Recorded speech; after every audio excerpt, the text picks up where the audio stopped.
So you just need to check that that's okay. So thanks very much for joining me and for joining Sally Ann. Really good to see a couple of new faces. Actually, some people I think that not joined us before, so it's really great to see that we've got some new visitors.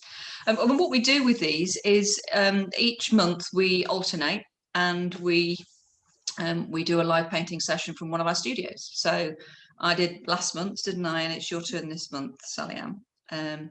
So I'm Lynn Chung, for those of you that don't know me, an abstract artist. You can see some of my work just dodging out of the way behind me. I'm based in Buxton I'm in Buxton in the UK. So for those of you who don't know where that is, that's in the north of England, not far from Manchester. So do you want to introduce yourself, Sally? Yep. So hi, for those of you that that don't know me, I'm Sally Ann. I'm based on the southeast coast in the UK in a place called Southend-on-Sea. I'm an intuitive and abstract painter. This is kind of works in progress behind me. In fact, any of you that joined last time when it was my turn, I started these three on the back. I haven't got very far, unfortunately, because I've been quite busy doing other things, but this is kind of how I work. You know, I'd be doing whatever needs to, if I've got an event to plan for, I'll be doing that. But then when I've got some time, I'll go back to the wall, and it's kind of like I dot in and out, which sometimes is interesting because when you go back to the paintings, you're not in the same headspace you were. So sometimes that can add interest, and sometimes you just think, what the hell was I doing? And it sort of has to start again. So swings and roundabouts. Yeah, I echo that actually. I think that's a really interesting one, that if there's a bit of a gap between, you know, the last time that you're in front of the piece and then you come back to it, that you can have really moved on actually in your thinking, or be completely interested in something different. So if it's been a very long time, I think it can be a bit of a, well, I think it's probably just time to get the sander out then sometimes actually. Yeah. Just go with it. So this afternoon, what are we going to be showing us this afternoon, Sally Ann? What have you got planned? Well, I've got my in-person collage workshop tomorrow. So my head's been all about collage. And because I've been doing the promotion for it, I've been looking at some of my old collage work, and I've really enjoyed it. And I sold a piece as well as I was advertising. So I was thinking, oh, I love this. So I'm going today to be working on some collage pieces. Oh, fantastic. Partly, well, if I just, these are the pieces I was doing last year. So very busy.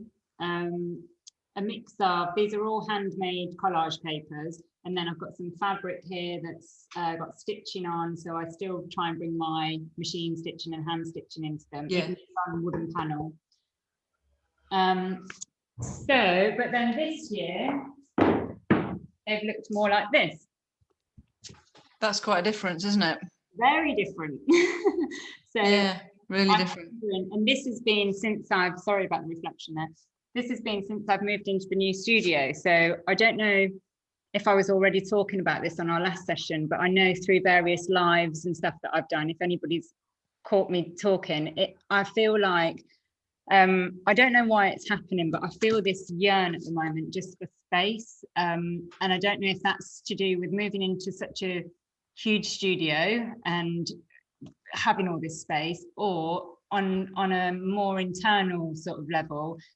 My head's been so full of decision making and having to, so busy. I don't know if in my work I've just got a yearn for like hardly anything. You know, and I just want clearing stuff out, peace, quiet, space. I just feel like I want quiet, and even the most fragile lines at the moment have been feeling incredibly definite.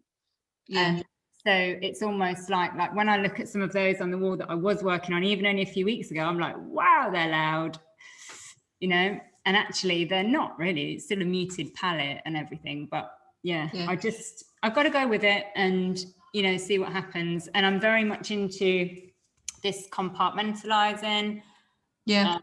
And I think as well, that is a reflection of the way I'm thinking and feeling, because I have to have, you know, to get all this stuff running and planning my workshops, everything's got to fit into a box. Just for me to get it managed, you know, like in my mind. Yeah, I think this is it's a really kind of interesting process that you're talking about, which is how much does you know, what we're experiencing in our day-to-day life and the things that we're kind of preoccupied with emotionally, psychologically, whether it's work or personal life or whatever it might be, you know, how much does that kind of experience start to feed through into the work actually in lots of different ways? I think it's really, you know, I think it absolutely does, you know, absolutely does. For me, for sure it does. I know it does, because I'm very present in my work, and I'm very I'm just very present with like my feelings, and every day I'm kind of just, I think I'm just very good at going within and just being there and being able to sort of translate that. But it doesn't always bring consistency in the work though, you know, because sometimes, or you can see from last year, well, feelings change, don't they? Feelings yeah. change, don't they? I mean, they can change really quickly.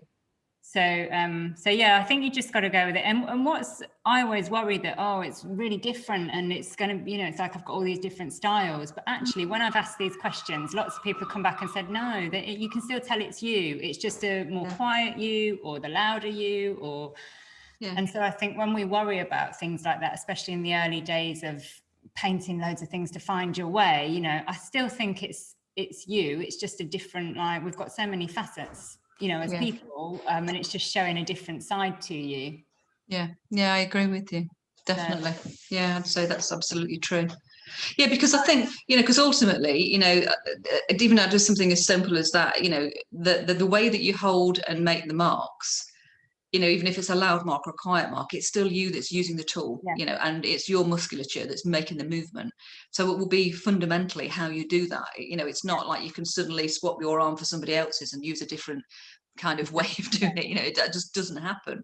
You know, so even if you're holding the tool or using a different tool, it's still going to fundamentally be an expression of yours. I think it can't help but be. Like so I think, mark. Sorry, go on.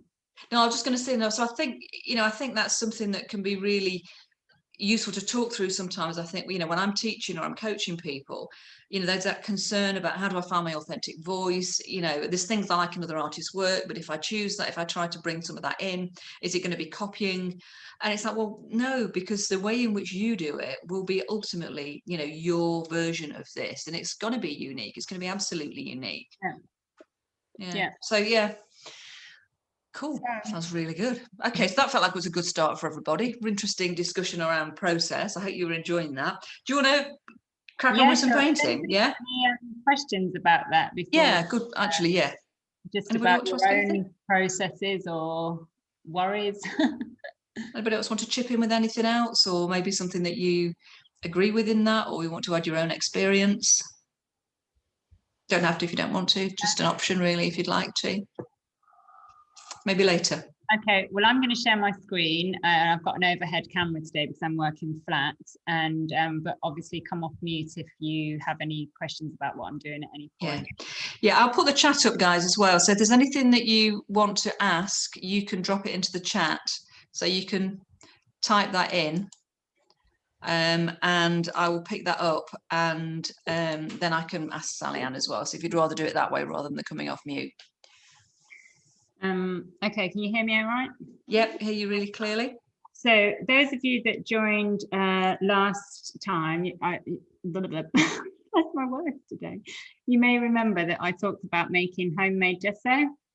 This is the same pot, but my studio is really, really warm, and I got this out today. And if you just look at how thick this is, it's like literally, crikey, it's like dried, but I've been putting it on like this. Oh, and it feels so good.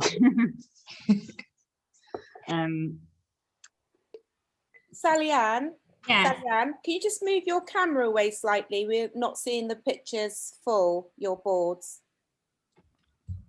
Not better, guys. Slightly more. Is that better? What I tell you what I could do is just do something like that. Yeah, that'd work better, I think. Is that better? You can't see the two on the left hand side, so if you just work with one, it's fine. Yeah, let me try and move that palette over that way a bit.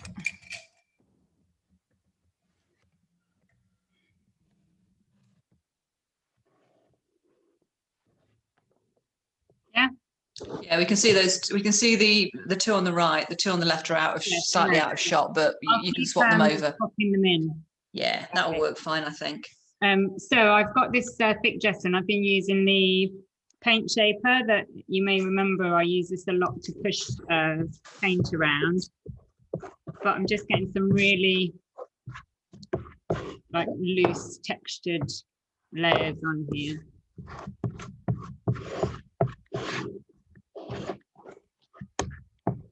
And because it's so thick and not watery, it dries quite quickly.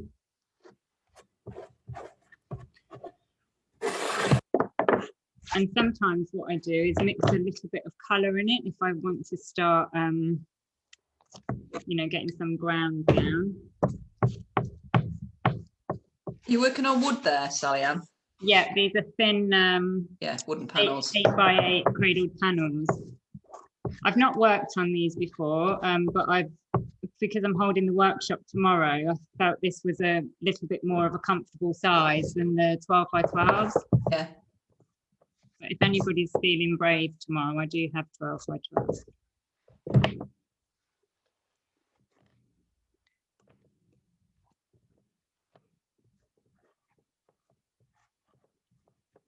Sometimes, if I was starting with collage, I don't always put all the gesso on. You know, I could just start layering up the papers, but I'm not aligned. I don't have one fixed process, you know.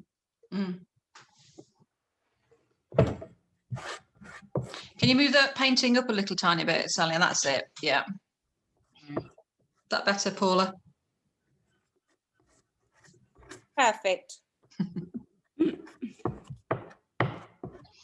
Right, let's just add a little bit of colour to see what's going on. So we had a question about colour sent through Instagram, which was about, you know, do we start with addressed to both of us actually, about, you know, do we start with a specific palette, or in fact, if I will just get the exact question and I can read it out. You're working away. That's a really lovely soft colour, Sally-Ann. I told you, I just want this space at the moment. Yeah, I know. Everything feels really dark when I put it on. So, do we have an intention on the colours we start with the painting? Do you have an intention on the colours when you start with the painting? Do you want to go first, or should I? Yeah, I can talk to that. So this is from Jude Elmer. So Jude, I hope you're watching this on replay. I do tend to work with a specific palette, excuse me, across a whole series of paintings. So I'll decide on some sort of base colours. So some of the ones I've been working with more recently have been black, a very pale aqua, which I've mixed up from cerulean orange and white. And then I've sort of added various different variations to that. So I've sort of varied that slightly across the various different paintings. A cadmium red deep mixed with black to make a very, very dark deep red, but then I'll add white to that to make it into a pink. So various different shades of that. Orange, again desaturated, added with some black to make a sort of dark orangey brown, which again adding various different whites and sort of shifting the shade in various different directions, but as the main base color. I'm just trying to remember what else. So that's red, black. Oh yes, and a sort of neutral sort of beigey color mixed from yellow ochre, black, and lots of white. So that's been my kind of core colors. And then what I've occasionally done is added in, you know, an extra random color like a bright green or a strong yellow, just to kind of vary it all as I've been going along. So that's been my approach for a most recent set of paintings anyway. And I think I'm probably going to stick to that kind of formula for the moment because it seems to work quite well. What about you, Sally-Ann? How about you? How do you approach color? So yes, I normally have a color palette. Like at the moment, I'm craving lights. So I'll think I'm normally drawn to the same sort of colours, you know. I guess there's two approaches. One is I know my colours that I want to use, and they'll normally range from like blues and greens to these like softer pinks and peaches with like some greys in between.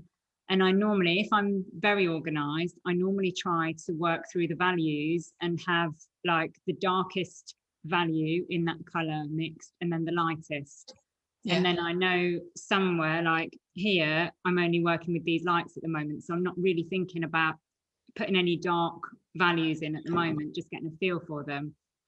So that's one way of working. But another way of working, which I sometimes do, especially if I'm working larger, I don't work with brights very much, but I really like a few brights coming through my muted colours. So sometimes I'll fill the whole ground and underpainting with brighter colours that I wouldn't usually use, like more saturated colours. And then I will build the painting up knowing that I'm going to mute a lot of those down, but leave slips coming through. Yeah. So that you know, like I said, I don't really have a one way. It just depends kind of what intention I've got for the piece. But yeah, like for these, I know roughly I've got some pinks and greens mixed up. I haven't really thought too much about the darker values. I've got this, I don't know if you can see, it's like a bluey, darky bluey. Yeah, best to hold it to the other camera, actually, might be able to see it more clearly. Yeah, we can actually, yeah. I like the mixes of like cerulean blues, burnt sienna. It goes like a inky bluesy greens sort of thing. Okay. That sounds an interesting colour.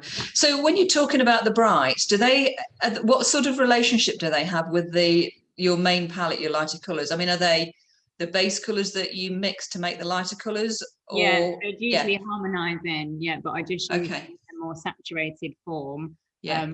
Or things like really bright orange, I'd probably use that just in like tiny slips, because I won't want really bright orange at the end, but I'll want it maybe if it's mixed with some like Naples yellow and some white to like lighten it up, but it would have started with that base. Yeah. Okay. Does that make sense? Yeah, it does. Yeah, it does. Right. So what am I doing here? So I told you I was working with Collage today. So I'll just show you these. I make all of my own collage papers, and I can make them from scraps of paper or sketchbook paper or tissue paper. And it's usually, I won't show you today because it's a whole sort of session, but I use it as a very sort of expressive moment, and I just get loads of papers and they can be all juxtaposed like this. So I'm not working on one at once.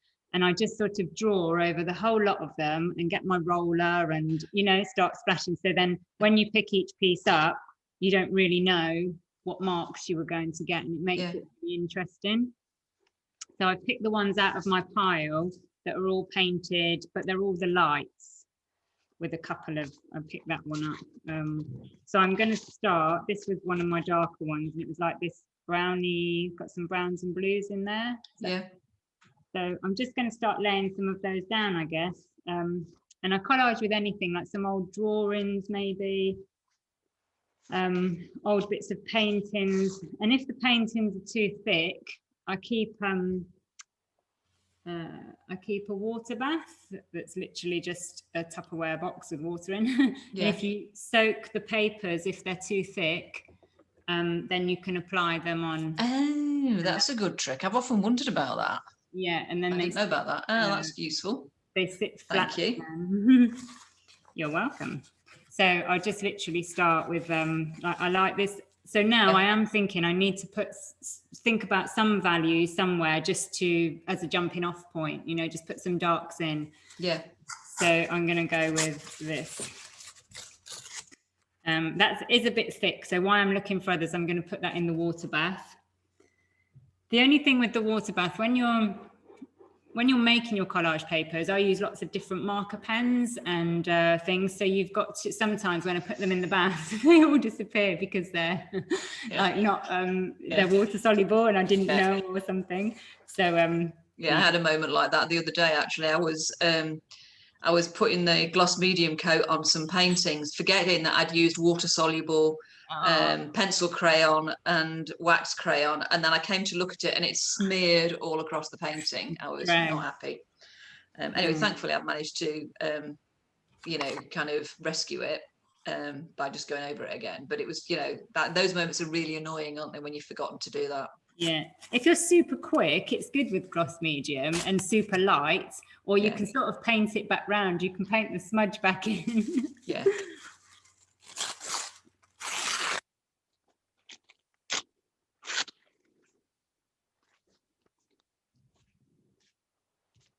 I like doing things like this as well, making really intense, like patterned parts, you know? Yeah.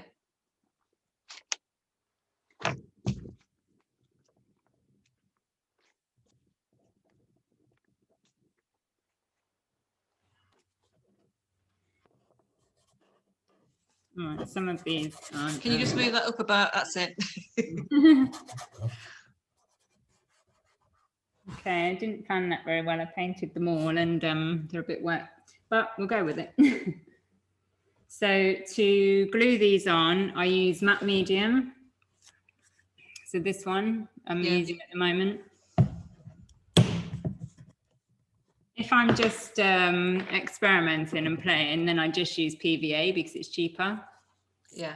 But these might end up being something, so I'll start like this. And yeah, I was going to say any of these are on the back of like notebooks or my journal. Anything can go into it really. When I was younger, I used to put a lot of my journals in there, and it felt very vulnerable. And I think that's where I learned to start layering. So I disguised the text and it felt a bit more comfortable for me.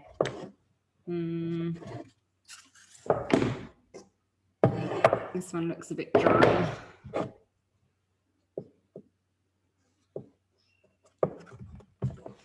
So you can put the matte medium on the top as well. Yeah. And I often use a brayer roller, ink roller, to just flatten it.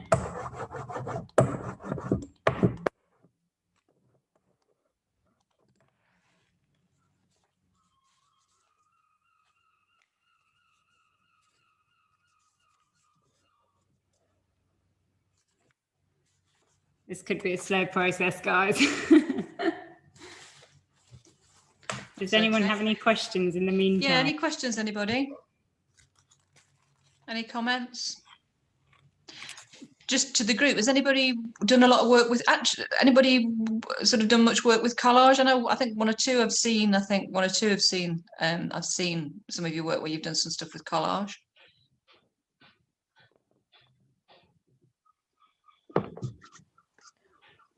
I've done some. Yeah, I was thinking about your work, Margaret. I've been playing with the printing images onto the wet strength tissue. Yeah. And I quite like using that. Yeah. Nice. What sort of images? Ooh, shoes. Oh, right, cool. And where, I mean, where do you my photographs. Oh, nice. Yes, I've been using my photographs. The shoes are my daughter's first pair of shoes that I've been working from for a little while. Lots of different ways. Yeah. Yeah.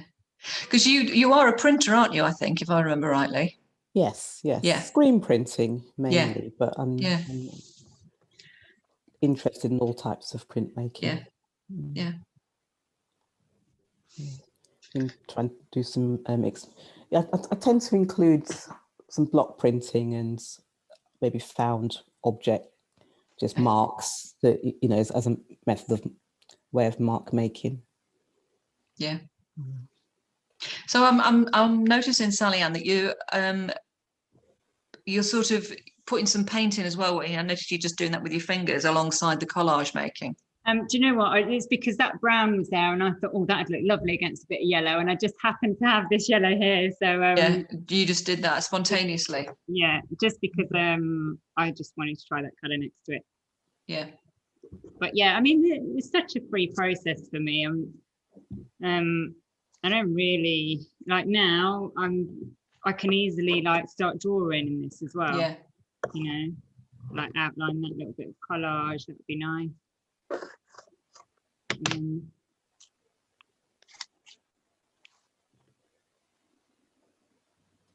So what I'm noticing is you're working is the consistency of the kind of color palette across the papers, actually.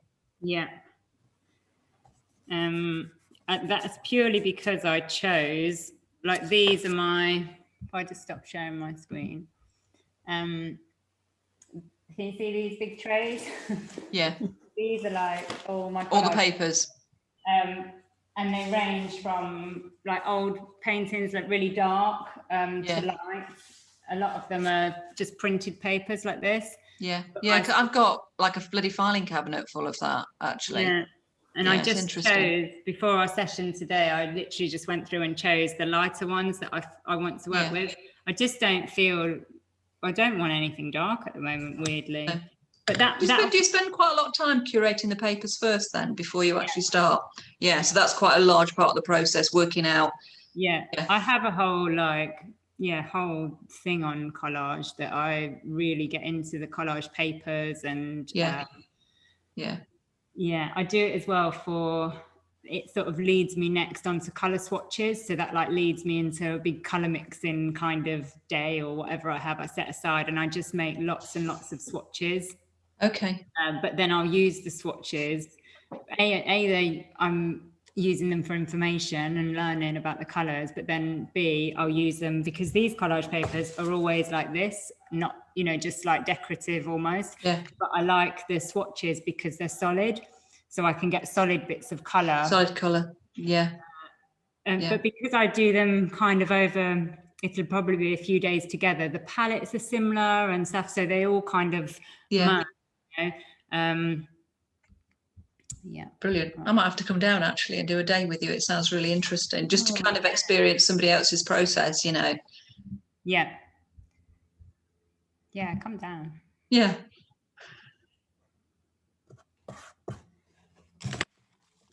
Right, I'm going to shut it for a bit and let you work and then we can watch. Okay. And so that's just happened. So my paint wasn't dry. Yeah. Can you see the rollers just? Yeah, we can see it. It's caught the paint and then it's rolled across the paper. It's so early, like I don't mind at all, you know, I'm not precious. And then, oh yeah, that's what I do as well. So when I've got all this bits of paint on my roller, I just roller those somewhere else. Yeah. You know, you just don't know what you're going to find, do you?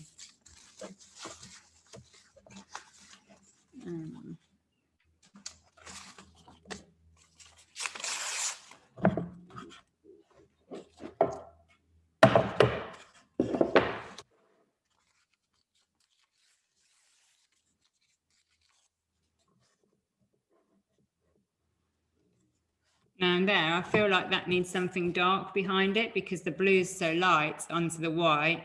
Like Yeah. I can't explain why that feels like that and this feels okay. But anyway, so I'm just going to put something dark behind that. Even if it's like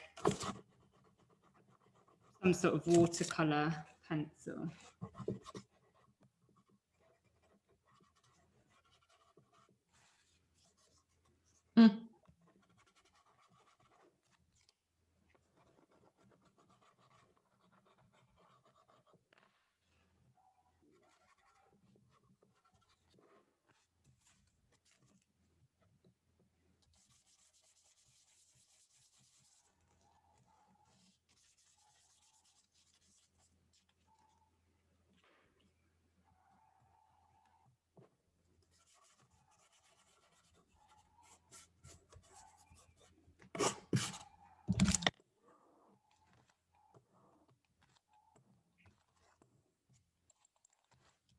Okay, so it's dragged on there because of the pencil, but right.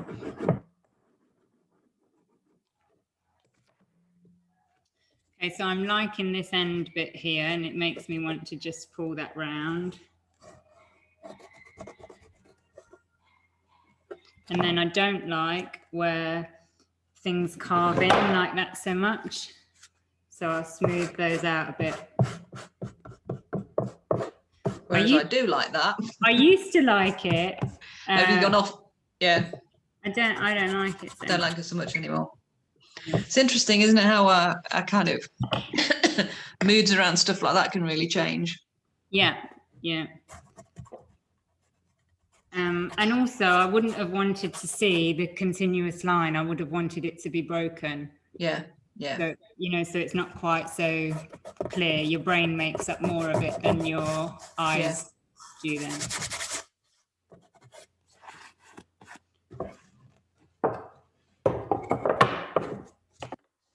I really like the addition of that pencil I just used. So they were the Neo colours. So I'm just going to go on a bit of this one. So do you seal these, Sally Ann? Because with them being water soluble crayons, they will move, won't they? Yeah. What's your finishing process on these once these works are finished? So I would probably spray varnish them first. Right. Hold everything. And then once it's sprayed, then I can brush varnish it. Yeah. But for things like, I mean, this is only just on the gesso, so there's very little chance that would stay, you know, for the end. That will probably get covered. But if it did, then yeah, I'd spray varnish it to hold it. Yeah. But I like where the marks are. Can you see that mark there? Yeah. I like that it's not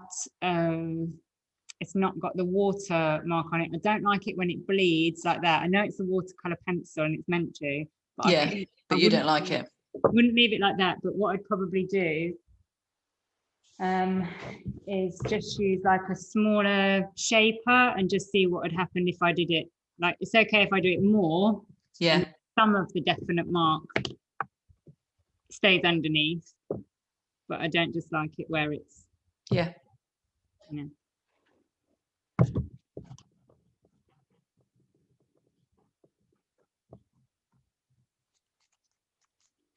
And now I'm going, what does that colour look like dragged over the pink? Do you remember before I was doing this? I showed you how I dragged the water. So that's like putting a little glaze onto that.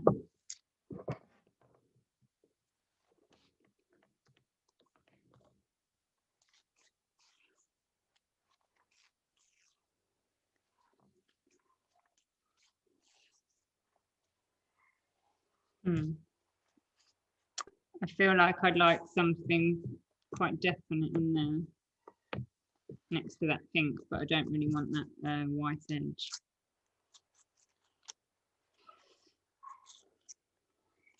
I feel very definite about what I do and don't like today. Is that not usual for you? Well, sometimes it depends where I am in the process. If it's early days like this, I'll sometimes just let a lot of things go because I think, I'll cover it or whatever, you know. Yeah. And it just adds another, you know, something will be interesting at the end.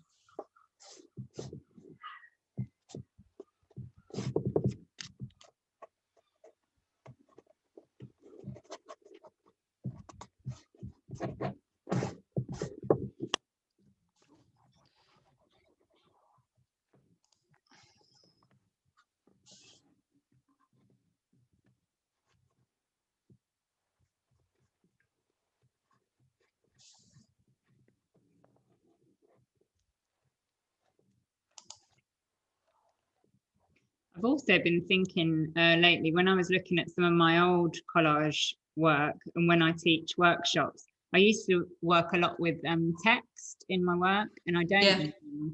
And that was the thing about the journaling, because it felt vulnerable. So I used to write in the work, and I taught myself, I think it was actually, Margaret, you just touched on there, from printing, because everything's in reverse. When I was in my 20s, I used to have a business with another girl, and we used to make clothes and bags, and we'd put print images on them and write on them. And I realized to get it printed right, I have to learn to write backwards, so it transfers properly. And I used to take that through to my paintings because it made the work like you couldn't read it so much because of how I'd write it so it felt more safe for me.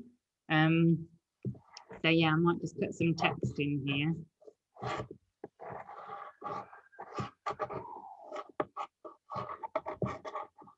I have no idea why I felt like doing that.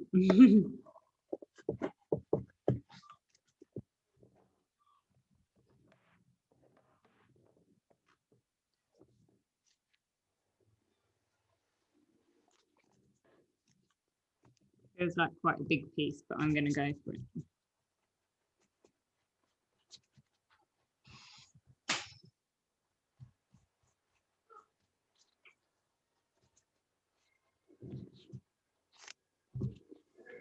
So if anybody's got any questions as we're going on, please do ask. Aaron, new person join us. Hi, nice to have you with us. Hello, Aaron.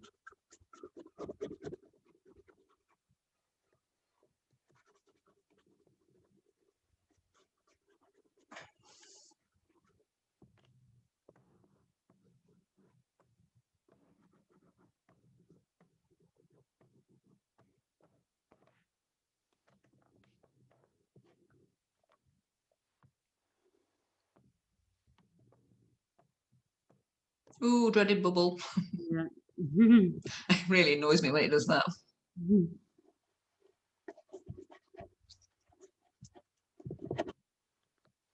Yeah, I didn't have enough medium on. Yeah.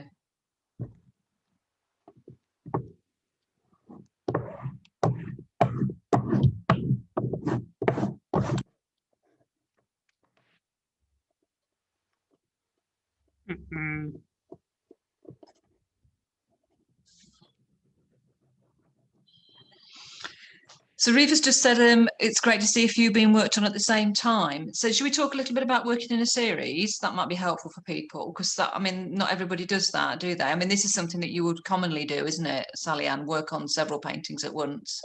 Yep. Yeah. Mostly because I can explore more ideas at one time.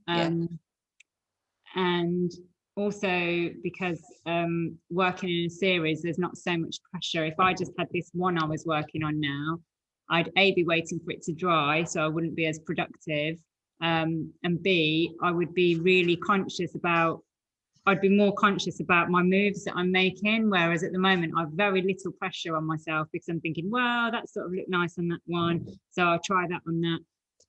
Like, it's a way of it's just a way of growing the work in a small amount of time, I guess.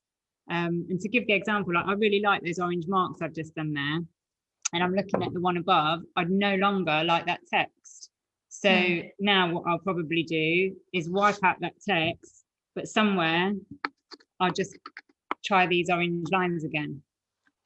Yeah, and it's like, so each idea that I do on one feeds another. And yeah, I hope that answers that. Yeah, I had a similar experience recently. I'd just done a 10 little paintings, and how I was doing it was working on maybe 2 or 3 at a time, and then moving backwards and forwards between them, you know, similar kind of thing, really, letting one inform another, inform another, inform another. Yeah. You know, I think, like you say, you know, you put something on one painting and you know, it starts to feel interesting, and then you transfer something similar over across onto another painting. Yeah. Lynn's just saying how much she likes the colours, how fresh they are. They are, aren't they, Lynn? I think so too. I do like that kind of greeny yellowy colour that you've used, the Neocrate. Yeah, it's really nice. Yeah, it's a great colour, that is.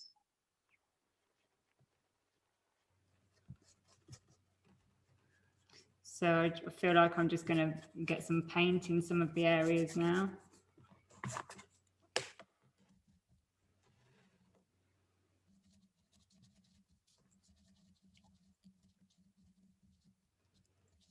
Again, no super like hard plan. I'm just going with the colors I've got on the palette and staying kind of within the, you know, within this. But I am starting to think kind of where they're going, and maybe the values a little bit, but not too, you know, not too much.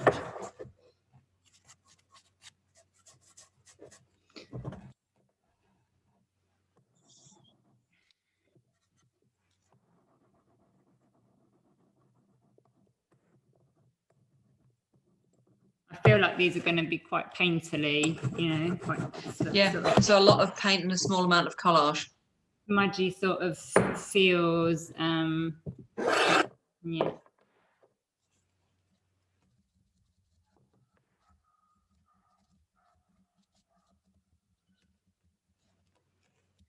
Tell you what I do just want to do, get rid of that text.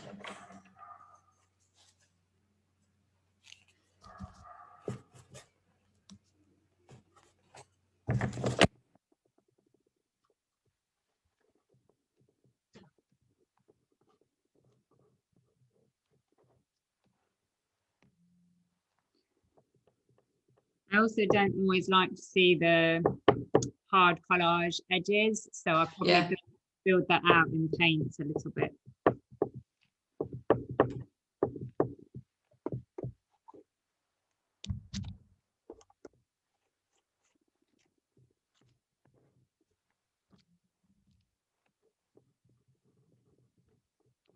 Poured quite a bit of blue in there.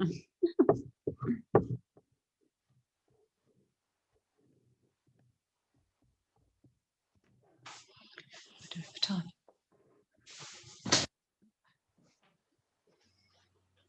So when you're teaching people, Sally Ann, when you teach, because you said you were doing a collage workshop tomorrow, how do you approach it? First thing, we sit together and go through, we try and build like an inspiration board Okay. for them, so that and I'm mainly focused there on like color and how bold people like, you know, if they tend to like really subtle things, because then I know in the mark making that's coming next how I can show them different ways to get different marks, what they're going to, with a preference for what they've shown their liking to, you know. So we go through firstly the inspiration boards, and then mark making, and then painting techniques, and then later we start fitting together compositions on we're going to do it on some cardboard first, before we move on to panels. So it's a full day, but we've got a lot to fit in, so I hope I was going to say, it sounds like it's a really good day, actually. But what I should have said, sorry, the whole thing about it, when we're doing the mark making and painting in the morning, we're building their own personal library of collage papers. That's then what their source material they will work from to create these panels. And that's why it's important for me to know at the beginning what they, you know, if they're really bright and vibrant or whether it's more subtle, because I can, you know, guide that through the day, so that I want everybody to make something they're happy with, ideally.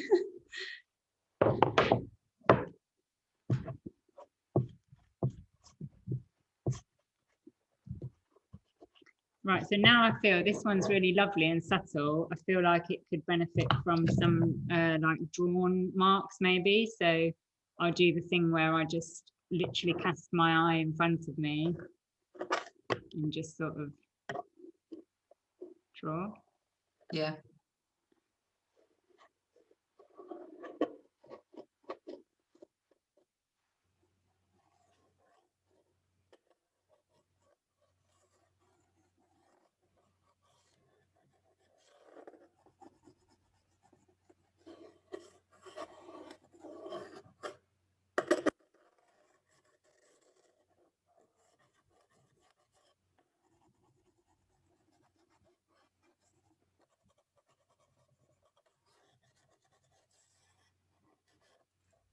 Does that make any sense? Can you see? It's hard to see, isn't it, in their light?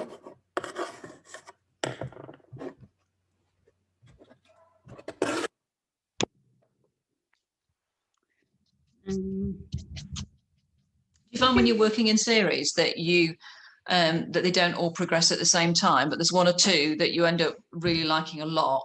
Yes. And then there's one actually that turns into a bit of a problem, but then sometimes the one that's a problem actually ends up being the one you like the best in the end. Yeah, sometimes I'm really surprised and I think, wow, where did you come from? Because you were so like the one behind. I'm just gonna liven this. I just want to add a bit of like sort of bluey green in here.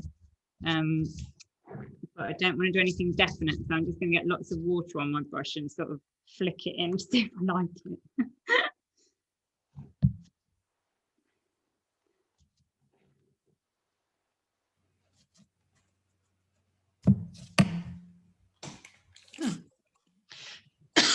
Excuse me.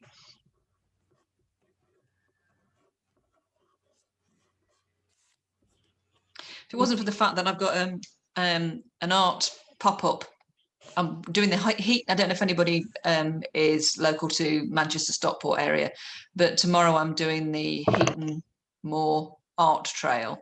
And if it wasn't for the fact that I've got to organise prints and cards and pack everything, I would be having a go at some of this afternoon myself. Actually, you've inspired me to get my collage papers out again.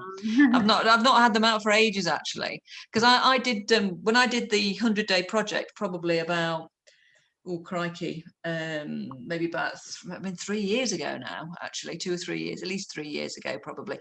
I did, because I hadn't had much experience using collage, I set myself the task of doing a small abstract collage in my sketchbook every day. And I really got into it at the time. And then, I mean, apart from bringing occasional pieces into my work, like, I'll show you. So like this one, for example, where I will, I don't know if you can see there, yeah, I'll collage paper onto the surface, but it's plain.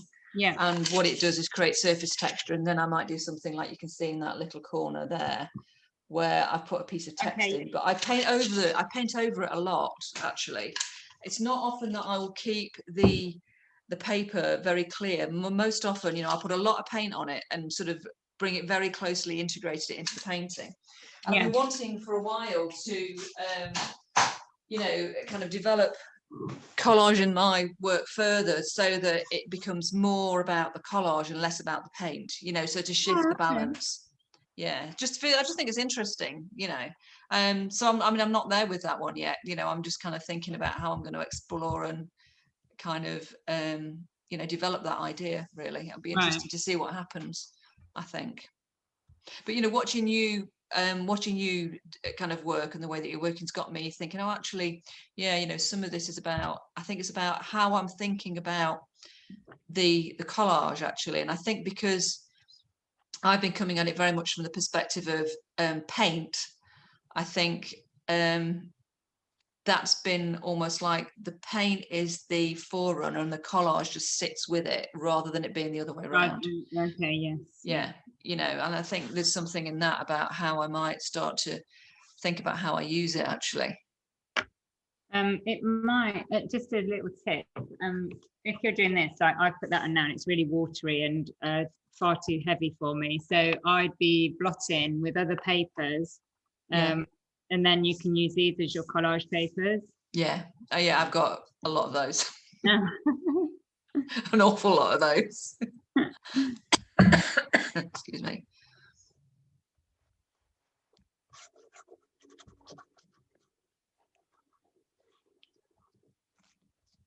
Okay, guys, so we're coming up to 10 to 4. So I just want to make sure, see if there's anybody got any questions, because a couple of people have joined us in the last sort of 15, 20 minutes or so, just to kind of catch the end. So I don't know if anybody's got any questions as you've been watching. If anybody wants to ask. Oh, okay, cool. Well, if you do, either drop it in the chat or unmute and shout out. Actually, I'm just going to check the chat because I think there might be yeah,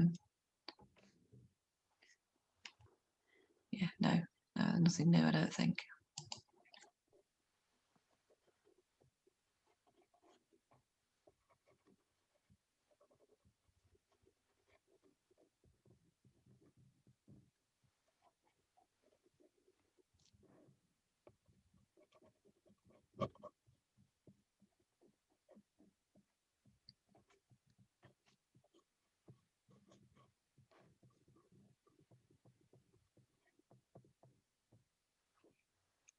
I hadn't really planned much of this today, so I hope it's been all right for everybody. I've really enjoyed. I've been having a blast. It's gorgeous, Sally Ann. Oh, thank you. Very lovely. Reva says, where do you get the panels from? Reva, I get mine from Jackson's Art Supplies. What about you, Sally? Where do you get yours from? I can't, do you know what? I can't remember the last time I don't know where these times. Is it Great Art, maybe? Oh, yes, yeah. Type in cradled wooden panel. There's so many suppliers online. Yeah, there's loads. Yeah.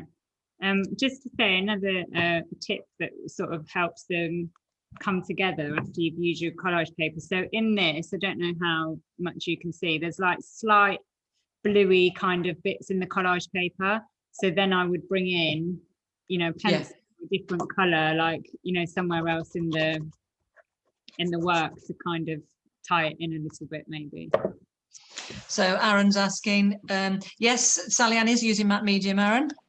Is it Aaron or Aaron? I'm not sure. Sorry if I'm pronouncing your name wrong.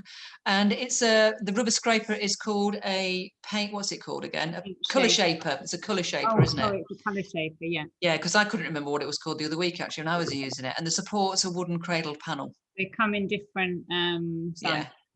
Yeah. I read online lots of people complaining about them, that the silicone falls out. Okay. So touch wood, I've never had anything go wrong with mine, but I never wash mine. I always have a scraper to hand. Okay. And I just wait till it's dry and then I scrape it. So they're never dipped in water. Yeah. Like brushes. That's probably got a lot to do with it. Yeah. I must admit, my brushes are absolutely trashed, really, because I do the really bad thing of leaving them in water overnight. In fact, sometimes for several days at a time. I've got I come back that are before the move, and I just won't touch them because I think they're going to be like pond water. And I just keep pushing them to the back of this table. Yeah. Paula's asking, do you ever use house paints on your larger paintings? Paula, I had a go once or twice, I think, and then I did a bit of research, and I just thought, and it might be that the paint in the UK is different to the paint in the US, although I think you're in the UK, and I know a few artists in the US use house paint, but what I read made me think, actually, I don't think I want to chance it. So I tend not to, actually. I tend to just use acrylics, artists' acrylics. Not always very expensive ones, sometimes student quality. But in the main, I'm tending to use mostly house paint, artist paint. What about you, though, Sally? And do you use house paint? Yeah, I use it and underlayers for like gesso and any sort of first layers. I have them for years. I don't know. Oh, I use masonry paint though. This is a bit thicker. Right. Okay. So yeah, that might be quite a difference, actually. I don't know. I just and by the time I think it's how, like, I know for mine, you probably never see, it's probably about 15 or 20 layers under. Yeah. So as long as the first surface coat has adhered to your surface, whatever you're using, you should be fine. And then like it's sealed at the end or anything. Yeah. I don't know. I've never had any problems, but no. Well, if you look at it in houses, it lasts for donkey's years, doesn't it? And it was actually I think it was on an art kind of manufacturer's website. So, they've got a vested interest in saying that house paint's not good enough quality for artists, haven't they? So I mean, there is a thing now, like if you think back to like the abstract expressionists and stuff, they're all using house paint, whatever. Yeah, they were. Actually, they were all using house paint. But at the time, that probably had a lot of stuff in it that we don't have in our paints nowadays. So it was probably like then it would be set in stone probably, but now because we're more eco-friendly, maybe they're not as strong, or I don't know, but no.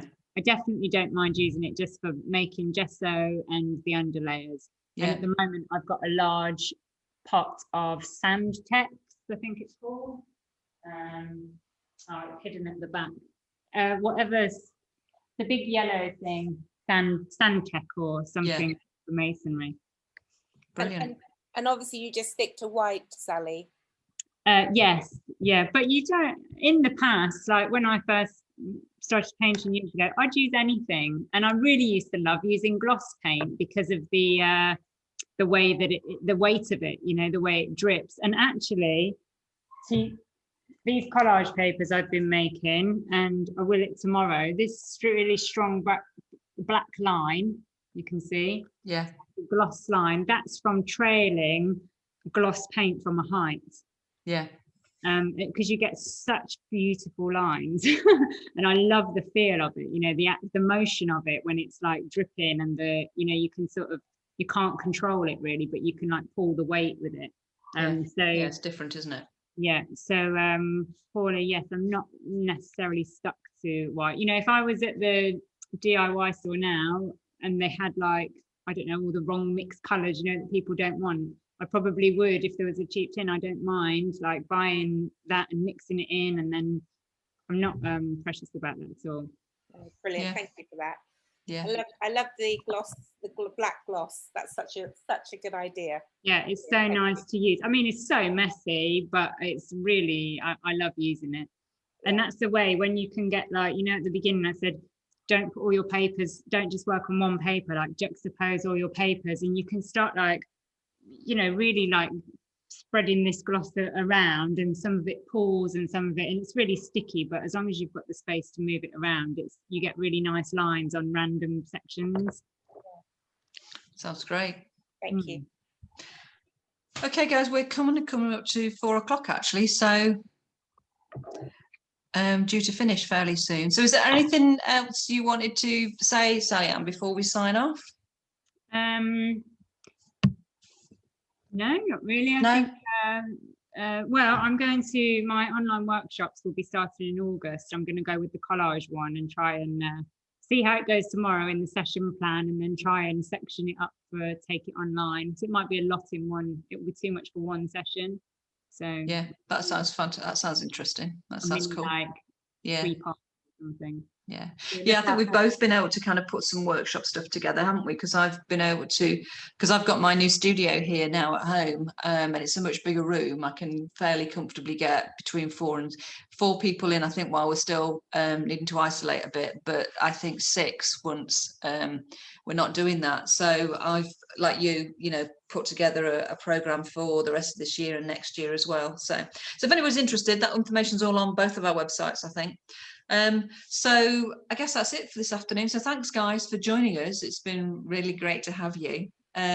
We'll be live again next month from Buxton this time, and I'll have a think about what I might want to demonstrate. And in fact, if anybody, you know, if there's anything particular you'd like to see, just drop us a message and we can include it.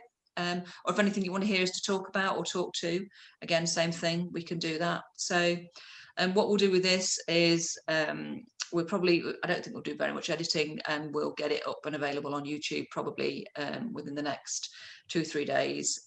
So if anybody wants to watch it again, you can do. So cheers very much, everybody. Thank you very much, and hope to see you another time. Okay, thanks very much. Thank okay, you. bye. Thank you very much. Bye. Bye. Bye.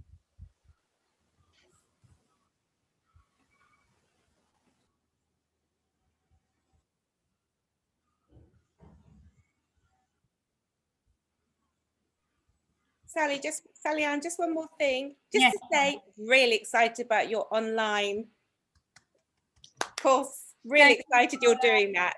Oh, thank you. you. I'll definitely be in touch. Thank you for your support always. Thank you. Thank you. Thank you, Lynn. Thank you. Bye-bye. Okay, thanks, Paula. Bye-bye. Bye.